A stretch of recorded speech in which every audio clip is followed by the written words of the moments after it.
We are about halfway through the 48 Ways to Wisdom. This is again in chapter 6, Mishnah number 6 of Pirkei Avos, of Ethics of the Fathers. And this is the comprehensive list of what we need to do to acquire Torah and more broadly to acquire wisdom as well. And way number 24 is Be'emunas Chachamim, which literally translates as having emunah, having faith in Chachamim, in the sages. And as always, we're going to try to understand what that means just in isolation. What does it mean to have trust, to have faith in the sages? A. B. We're going to try to understand how that contributes towards the achievement of wisdom. And we're going to start with the idea in general. What does it mean to have faith, to have trust in the sages? A. And B. We'll try to apply that to the pursuit of wisdom. Now, if you think about it, it's a bit of a foreign concept. The term emunah. What does emunah mean? Emunah means faith, belief. We have faith in God. What is this idea that we can have faith in a sage, faith in a man? So you'll notice there are, or at least there's one person in the Torah that we have faith in. When Moshe comes and he's coming to rescue the Jewish people, and he performs some signs to the elders of the Israelites, the verse tells us, this is in chapter 4 of Exodus, the people have faith. They believe him. Later on in chapter 14 of Exodus, this is after the splitting of the sea, right before the song at the sea, the verse tells us, Vaya'aminu b'Hashem, they believed in Hashem, they had emunah in Hashem, v'Moshe avdo, and in Moshe his servant. Again, the people have faith, have emunah, have trust in Moshe. Finally, in Exodus 19, right before the Sinai revelation, God tells Moshe, the reason why we're having the Sinai revelation is so that the nation hears when I speak to you. So the nation listens into the conversation that I have with you. And also in you, in Moshe, they will forever believe. So we have this notion of faith in Moshe. The nation does display emunah, faith in Moshe. Of course, this is not blind faith, mindless faith. Moshe did signs. There was a splitting of the sea. God spoke to him and we listened in. It was faith born out of evidence, out of testimony, but they do harbor faith in Moshe. Moshe is a prophet, and part of our system of religion is to believe that the Almighty speaks to prophets and he conveys his will via his prophets. In fact, in the 13 Principles of Faith, we have a principle to believe in prophecy. Now, there's a very iconic Rambam that we've talked about many times. Whenever we get a chance to revisit this Rambam, we love to.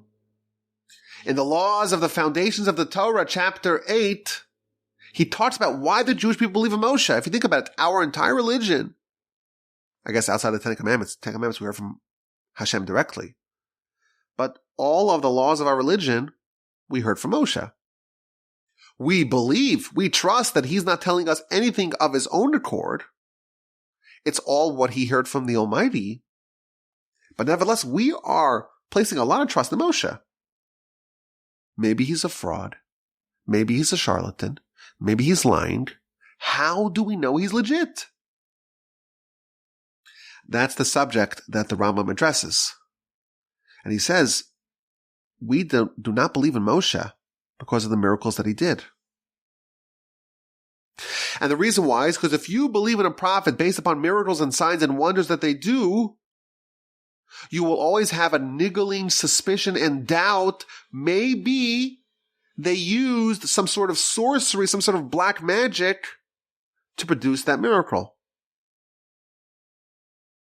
Trust that is established in a prophet based upon a miracle, there's always a little tiny bit of suspicion. Maybe there's some sort of trick, some sort of sorcery, some sort of magic. I don't know what it is. I don't know how they did it, but there's still room for doubt. And therefore, all the miracles that Moshe did were all based upon a certain need. Not to bring proof for prophecy, not to bring proof that Moshe is different. It was based upon a need. The Egyptians surround the Jewish people, and they're threatening to kill us. And we're surrounded by the water. We're completely trapped. So what does Moshe do? He splits the sea. Why does he do that? Not to prove his legitimacy, but to save the nation. And now we're in the wilderness, and we need food or else we'll die. So Moshe gives us the manna. And we're thirsty. If we don't have water, we'll die. So he hits the rock and's able to emit water from the rock. And then there's the Korach rebellion, and there's the need to stamp out the insurrection. And Moshe performs the miracle, and the earth gobbles them up. All the miracles that Moshe did were all based upon a pressing need for the nation. It wasn't a standalone miracle to prove Moshe's legitimacy. So why, in fact, do we believe in Moshe? Says the Rambam, based upon this verse that we just quoted. At the Sinai revelation, we saw with our own eyes. We weren't told by someone else. We heard with our own ears. The fire, the sounds, the pillars of fire. And Moshe's approaching the fire. And we listen in when God speaks to him. And he quotes some verses, the verse in Devarim, chapter 5. God spoke to us face to face. We were prophets. God didn't give us some sort of tradition of the past. We witnessed ourselves. And he quotes the verse 99. The reason why we had the time of revelation was to prove via this higher level, not just prophecy based upon miracles and signs and wonders, but prophecy that is vetted, that is verified. Via co-prophecy, where an entire nation has national revelation and experiences prophecy alongside Moshe. That is why I believe in Moshe forever. So Rambam differentiates between the two types of verification of prophecy. You can have prophecy verified upon a miracle. Someone does a miracle, and we have no way to explain that based upon natural phenomena. Okay? This seems to prove that they are different. They are special. They're a prophet. But that's a low level of verification. All the other prophets, they proved their credentials in that matter. Only Moshe had this higher level of verification done via co-prophecy. And therefore, Moshe's prophecy is an entirely different class. And if you want to contest the prophecy of Moshe, you are by definition a false prophet, because no one else had such a type of verification. The only way someone can have the same level of credibility as Moshe, it's only if they too are vetted with a national revelation with co-prophecy of an entire nation. And that's not happening again. And therefore, we have faith in Moshe above all the prophets. He's the father of all the prophets. And that's why we get the Torah from Moshe, and we know it's from the Almighty. And that's why all the Torah comes from Moshe. He is the conduit of Torah. We know he's legit. So the idea of faith in Moshe as it's presented in the Torah, faith in the human, it makes a lot of sense. You could say on a similar level, we have to listen to prophets, even other prophets, Samuel, Jeremiah, Ezekiel, Joshua. We believe in them because they are telling us the word of God. But how does this apply to other sages that are not prophets? We have a Mishnah that tells us, chapter 6, Mishnah 6, way number 24. You have to have faith in the sages. The sages is not just Moshe, it's not just prophets, the sages. That seems like a foreign idea. What does that mean, and why is that a portal through which we can acquire Torah? So there are a few different approaches to this concept. The verse tells us in Devarim chapter 17, verse 11, that we have to listen to the council of elders, the Sanhedrin. There's the Supreme Court, and they are the final word of halacha. And when they render a ruling, it's an obligation, it's a mitzvah for us to listen to them. And we must not deviate or depart from what they say, not right and not left. Talmud tells us, even if they tell you the right is left and left is right, we must adhere to the rulings of the Sanhedrin. Typically, we have critique, and we don't buy everything that we're told. And when someone tells you something that you could sense is wrong, there's no obligation to listen to them. They're telling you right is left and left is right. Why would you listen to them? When it comes to the Sanhedrin, you have to accept their ruling, even if it sounds absurd. Now, does this mean that the Sanhedrin is infallible? After all, they're humans. And humans are prone to error. Even Moshe made mistakes. The Torah details them. And yes, with Moshe, you can claim that because this is the initial transference of Torah, it was done perfectly, there was divine intervention to remove mistakes. But do we believe that there's some sort of papal-like infallibility to humans? Only God is perfect. Humans are imperfect. That's why we're humans. If we were perfect, we'd be God. If we were so perfect, we'd be like an angel. Even an angel is not the perfection of God. So Moshe, I can understand. Well, the Imai says, I'm going to prevent any mistakes from happening. But what about subsequent sages? So there's a few ideas here. One idea, the Talmud tells us, that just as with Moshe, we know that his conveyance of Torah was perfect to us. Even subsequent sages, there is going to be divine intervention to prevent them from erring. The Talmud has some great stories about the animals of the great sages. The donkey of Rabbi Pinchas ben Yair. He had a donkey.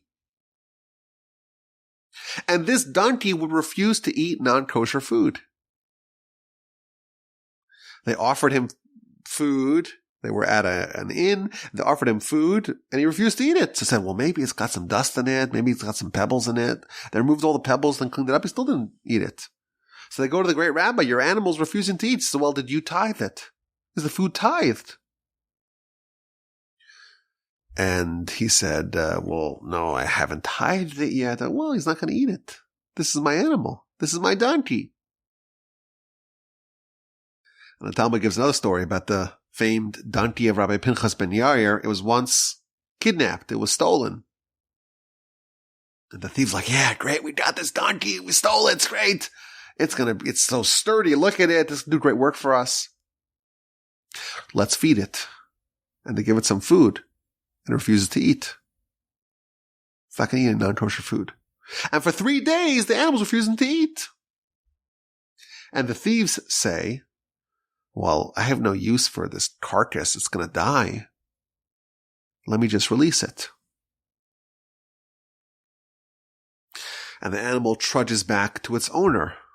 And it arrives and it's famished. And some of the people in the household say, oh, we're going to feed it.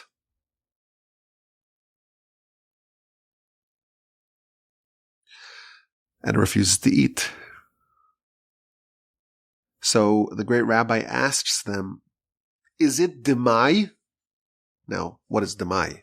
So there's something called tevel, which means untithed grain. You have grain, you got to tithe. You got to give the truma to the Kohen and the ma'aser to the Levi. You got to tithe it. Before you enjoy it, you got to tithe it. There are actually several tithes. But then you have the following situation. Suppose you buy grain from someone that you suspect did not tithe it. You don't know for sure it's untithed. It's not tevel. Tevel means for sure untithed. But you have very good reason to suspect this person's not so fastidious. They're not so meticulous about tithing. So it may be tithed. It may be untithed. You don't know. And therefore you are required to tithe it just to make certain that it's not untithed. But because it may in fact have been tithed, you don't know, it's called demai. It's a different class. Now the law states you are not allowed to feed your animal tevel. If it's untithed, you cannot feed it to your animal. But suppose you buy it from someone that you may suspect did not tithe it. If it's demai, not tevel, it's demai. It may be untithed. You are allowed to feed that to your animal. So they fed the famished donkey with demai. And the animal refused. So Rabbi Pinchas ben Yair said, my animal, it's very strict. Even though the law states that an animal can eat from demai, it wants to be more strict. It's stringent upon itself. You have to tithe it. So they tithed it and the animal ate it. And this is this legendary donkey that the Talmud tells us, the donkey of Rabbi Pinchas ben Yair. What that means is that the holiness of the great sage actually influenced the animals as well. The animals wouldn't touch non-kosher. And they'd be extra stringent. The Talmud elsewhere, when it talks about the degradation of the generation, there's a line in the Talmud where one of the sages said, "We are nothing compared to our great antecedents, our great predecessors. If they were like angels, then we're like humans. And if they are like humans, then we are like donkeys. But not the donkey of Rabbi Pinchas ben Yair. We're like ordinary donkeys." Now here's the question. A donkey doesn't have a human brain, doesn't know the halacha. How does the donkey know about all these laws of tevel and demai and tithing and kosher? So the Talmud tells us this is an example of the Almighty ensuring that even the animals of the righteous are not going to make blunders.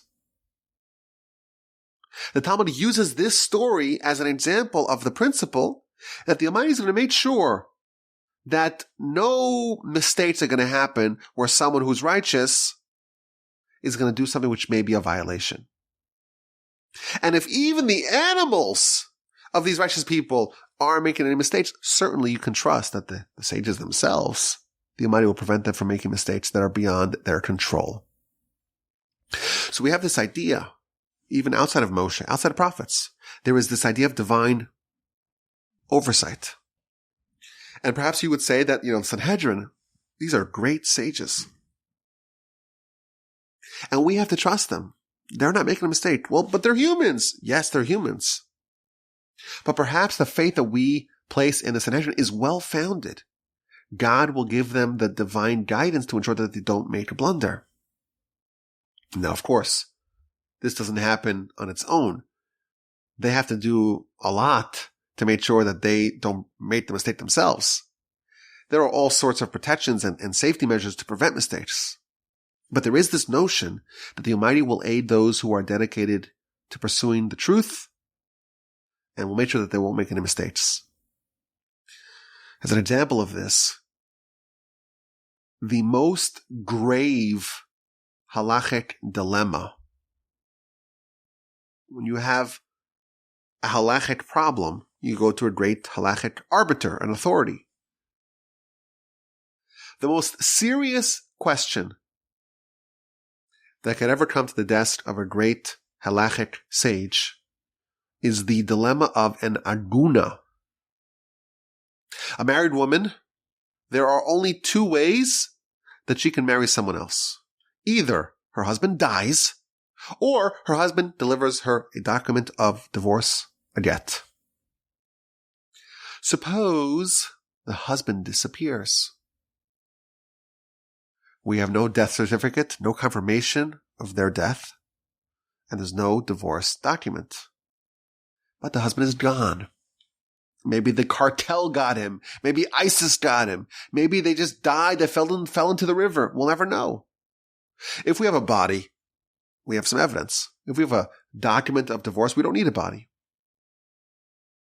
What do you do in such a situation? Suppose soldiers go to war. Some of them get injured. Some of them die. And some of them are missing in action. We don't know what happened to them. There's explosions, and we just find pardon for me for saying this, you just find a pile of limbs. You don't know whose is what. You don't know. Maybe you have a dog tag, maybe you don't. They're pulverized. You don't know. People are missing. And you have very, very strong grounds to suspect that they died.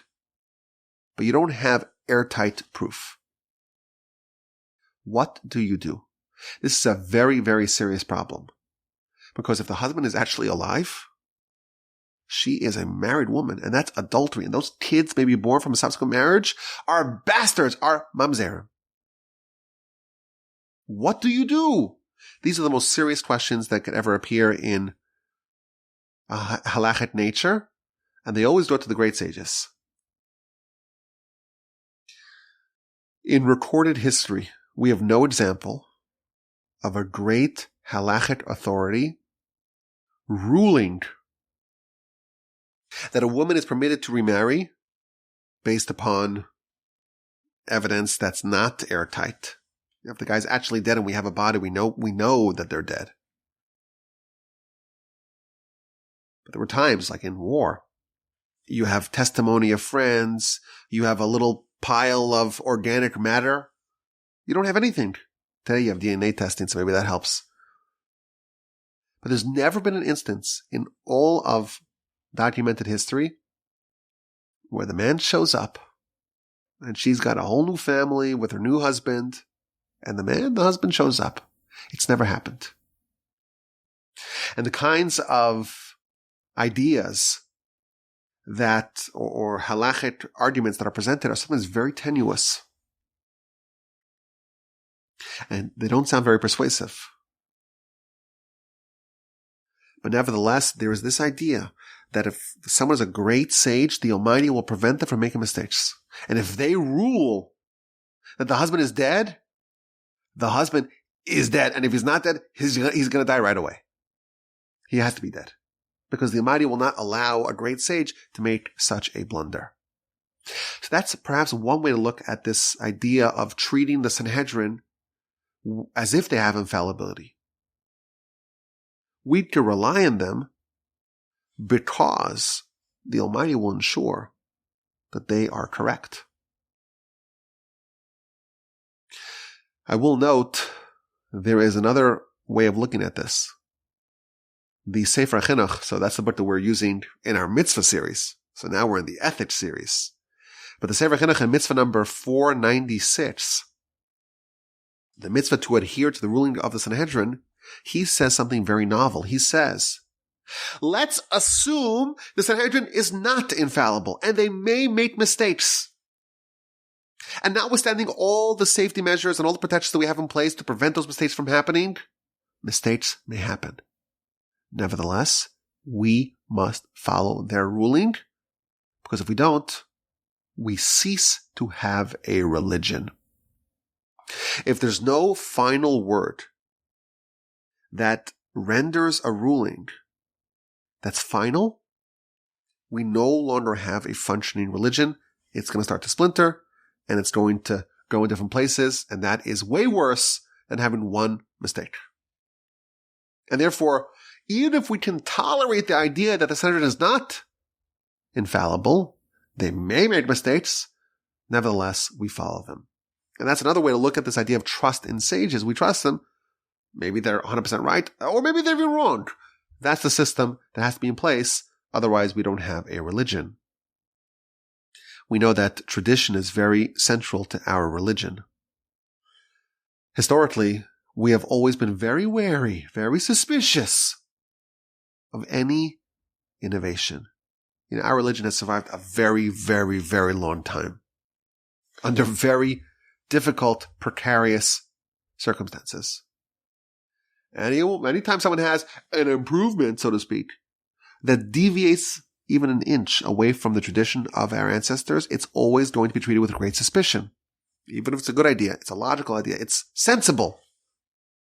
Nevertheless, tradition is very important, and we trust our sages. So this is some of the ideas that are featured about this notion to trust the sages in general. Now, in our Mishnah, this idea is being used as a way to acquire Torah, as a way to improve our studying. How does trust in our sages improve our studying? I get that it improves the religion, and yes, we need it we need to trust Moshe for Torah. But how does this help me to acquire? Well, how is this a method to acquire Torah? It's not immediately obvious, and I want to suggest an approach. If you have ever had the great privilege of studying in a yeshiva, you'll note that the method that's used in the yeshiva is very unusual. You study a piece of Talmud. You study one of the great commentators, Rashi, Tosfos, the Rashba, etc. Or you study a work in Rambam. You never consider the possibility that the Talmud, that the commentaries, that the Rambam made an elementary mistake. If you think about the Rambam, always marvel at the fact just how much the Rambam accomplished in his lifetime.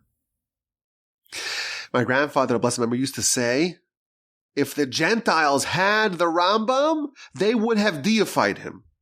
Because a human cannot conceive of another human doing so much and being so incredible.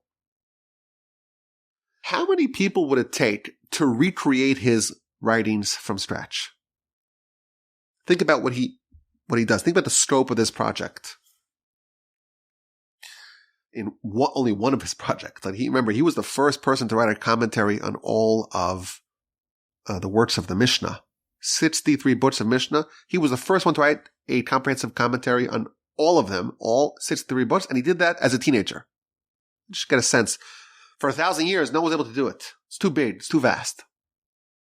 As a teenager, he wrote a commentary on all of Mishnah, all 63 books. That incorporates the Talmud, incorporates everything. This is a completely different level. But then the Mishnah Torah, okay? The way he himself defines this work is that this work contains all of oral Torah. So Mishnah, Talmud, Midrash, everything. Everything. It's all incorporated into one set of 14 books. How many thousands, tens of thousands of people working day and night for centuries would it take to recreate that? And you're reading a piece, and it seems obvious that he made an elementary error. It's obvious to you. You have the Talmud, and the Rambam is saying something which contradicts the works of the Talmud. And it's obvious. Now, the Rambam cannot argue with the Talmud. It's not possible. Because he's going to give you all the rulings that come from the Talmud. And he just organizes it with the bottom line. You read the Talmud, and you find the corresponding piece in the Rambam, and they just don't match. They don't match. So what do you do? Another example that appears thousands of times in the Talmud. On a standard page of Talmud, you'll have in the inner margin, you have the commentary of Rashi. And on the outer margin, you have the commentary of Tosfos. Tosfos was written by a compilation of sages. Many of them were descendants of Rashi. But invariably, the Tosfos begins its commentary by quoting Rashi and almost always challenging it and questioning it. And very often the question is so sharp. It's so unassailable. You're like, what was Rashi thinking? There's no wiggle room for Rashi. So you have a Rambam that's problematic, you have a Rashi that's problematic, you have something that doesn't make sense. You have two choices. You can dismiss it. The Rambam made a mistake. Rashi made a blunder. That's what you could do. Or you do what we do in yeshiva. You apply the principle of trust the sages. The Talmud has credibility. The Rambam, Rashi, they have credibility. You have to trust them. They had knowledge and depth of understanding that we cannot fathom. And we give them a degree of credibility. And that's the beginning of our study. That's not the end. We don't stop. We demand upon ourselves to say, okay, this Rambam and this Talmud are compatible. I just don't know how. And I try to put myself in the shoes of the Rambam and say, I'm going to figure it out. And that is how you hitch your wagon to the Rambam to study the depths of Torah. You missed something, he didn't. Or your understanding of the Talmud is different than his understanding for whatever reason that you have to figure out. And now you have an opportunity, you have a portal to understand it on a much deeper level. We trust our sages. What does it take to become a great sage? It takes commitment and dedication and selflessness and years of toil in study day and night. To be a real sage, you have to be selfless. You have to have complete devotion and dedication and commitment and mastery over all of Torah. And then you read it and it says something completely baffling. Have faith. Have trust. Accord them some credibility. And try to figure out, okay, I'm assuming that this Rambam is correct. I will not say that he made a mistake. Now let me try to understand it from their viewpoint. Let me try to reconcile what they say with what the sources that they are working off are saying. And again, this is a totally different way of studying. And by doing this, effectively, you're finding a shortcut to the depths of Torah. You're trying to study the Talmud with the same level of profundity as the Rambam. It's a shortcut to plumbing the depths of Torah. You're acknowledging, it takes a little bit of humility, but you're acknowledging that your misunderstanding or your lack of understanding of how the Rambam is compatible with the Talmud is a reflection of your shallowness of understanding and the different dimension, the profound depth of his. You're giving him some trust. You're trusting him. And by doing that, you are leveling up. You're exposing yourself to an entirely different way of learning, of understanding, of studying. And you get to work. And you read the sources very, very carefully. And you read them really, really, really carefully. And just at every stage of the back and forth. What is the question? What is the answer? What part of the question, what assumption of the question is the answer addressing? And what about the proof? How exactly is the proof serving to buttress the answer? And you work really hard. It can take a day, a week, a month, or even longer. But if you work hard enough and you commit your mind hard enough, you will reconcile that Rambam and that Talmud.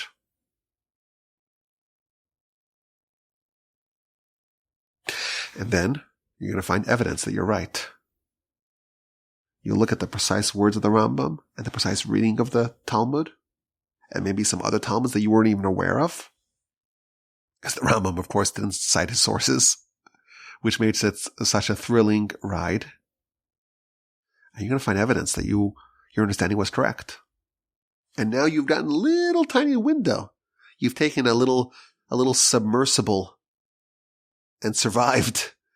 You're going down to the depths of the seas of the Torah. And how did it all start? It started with some trust. You trusted the sages. Our instinct to say, oh, I read it. I scanned it. I read it even twice. And I read the Rambam, and they're not compatible. You got to trust the sages. Their level of understanding is something you cannot even fathom. I'll tell you what I read over Shabbos. I read a story. Listen to this. The Gaon of Vilna once made a remark that every person has to know at least one book of Talmud by heart. Because otherwise, if you don't have a book in front of you, what are you studying? You're supposed to study Torah day and night. How are you supposed to study if you don't know at least one thing by heart? So there's a very famous rabbi that heard that. And he says, you know what? I am going to study one book of Talmud by heart. So he studied the book of Sukkah, which talks about Sukkah, the festival of Sukkos, and the 4 species that we shake on Sukkos, on Sukkos. He studied it again and again until he knew it by heart. And on the intermediate days of the festival, he found himself in the Sukkah visiting the Gaon of Vilna. And he was so proud of himself. I actually did it. And he tells the Gaon of Vilna, I actually did it. I studied the whole book by heart. He says, yeah, would you mind if I test you? Would you mind if I test you? He says, sure. He says, how many times in the book does Rabbi Yehuda and Rabbi Meir argue? How many times in the book does Rabbi Akiva and Rabbi Tarfon argue? How many times in the book does Rabbah and Rabbi Yosef argue? How many times in the book does Abaye and Rava argue? How many times does Rashi and Tosfos argue? Even if you know something by heart, you don't know it that well.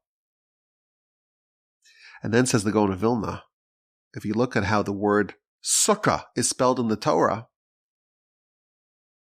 it's spelled in 2 different ways. It's spelled samach vav chaf hey, which is how you would spell it if you were writing the vowels in the form of letters. And it's spelled samach chaf hey, which is how you would spell it if you're not writing the vowels as letters, but in fact they are nekudos. Do you know why the Torah spells the word sukkah sometimes like this and sometimes like that? Because the gematria of sukkah without a vav is 85, and the gematria of sukkah with a vav is 91.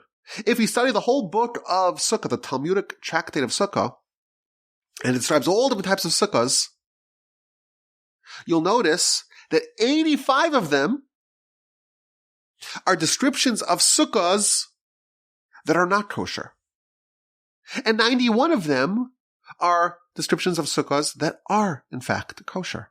And therefore, when it has an extra letter, then it's bigger, it's grander, it's fuller. That is an indication of it being kosher. And then when it's lacking the letter, that's an indication of it not being kosher. Can you list all 85 instances in the whole book where the final result of the analysis is that it's not kosher, and all 91 instances when it is kosher? This is the Gaon of Vilna. Didn't live so long ago, 250 years ago, 220 years ago he lived. This is a level of mastery we can't even fathom. The Rambam is 500 years prior. It's that plus, plus, plus, plus. If you read it and you say, oh, they made a mistake, I read it, you're a fool. You're not understanding what kind of people we're dealing with over here. Trust the sages. You want to understand a little bit of Torah in its depth? You want to take a little trip down to the depths of Torah? You want to really get a sense of a little inkling, a tiny little window, 0.0001% of 1% of the level of these sages? Trust them. And then follow their logic and follow their reasoning and find out how they're saying something true. Oh, Rashi says something, and then Tosfos argued. Do you think that Rashi did not have a response to Tosfos' question? He didn't know the Talmud that they cited? When we're dealing with sages, it's not possible for them to not know a teaching in the Talmud. And they knew it, and they said it nonetheless. And you have to figure out why. And if you do, it's a way to acquire Torah. Not just to read it, to understand it, but to go deep, deeper than you would be able to go otherwise. Even in modern times, our sages get some degree of trust, of credibility. The great Rabbi Chaim Soloveitchik passed away in 1918, so it's a little more than a century ago, relatively recently. He wrote a very famous work, his commentary on the Rambam. And this is, I think it's 150 or so pieces where he takes a Rambam and he does this process. A Rambam, and there's a problem. There's a problem. It doesn't add up. It doesn't reconcile. It's not congruent with the sources. And he resolves it with brilliance, with genius. Now again, if someone's a novice and they wanted to even study one of those pieces, they would need probably at least a month just to prepare to understand the concepts and to understand the subject matter before you even read the Rambam, and just to get a basic background understanding of what we're even talking about. But it's a modern work, and it does this. And there have been many, many works written on the Rambam. Again, the Rambam made it interesting for us because he didn't cite sources. So the sources could be anywhere in all of oral Torah. Good luck finding it. So Rabbi Chaim Soloveitchik wrote once an essay on a difficult passage in Rambam. And he cited the question, and he offered a novel answer, and he finished his piece. The problem is that his citation, or his explanation, conflicts with a teaching in the Talmud. So you want to resolve the Rambam with the Talmud, but if that resolution now conflicts with a different teaching in the Talmud, then you're back to square one. And someone raised this problem with the son of Rabbi Soloveitchik, who was also called Rabbi Soloveitchik. And they said to him, wait a minute, your father writes this whole beautiful essay and it's great, but the Talmud says otherwise. And he's studying his father's writing. He's like, we got a problem here. My father's writing doesn't seem to, his reconciliation of the Rambam is great with the Rambam, but there's another teaching in the Talmud that seems to fly in the face of that reasoning. So he tried to reconcile it, and he could not resolve it. And then he said, I guarantee you that when my father was writing this essay, this Talmud that you are citing as a contradiction to what he was writing, it was open on the desk before him. I guarantee it. I don't know what his reconciliation was, but I trust that he had a reconciliation. We're talking about the sages. The Mishnah tells us, Emunas Chacham, the sages. Trust the sages. These are heavyweights.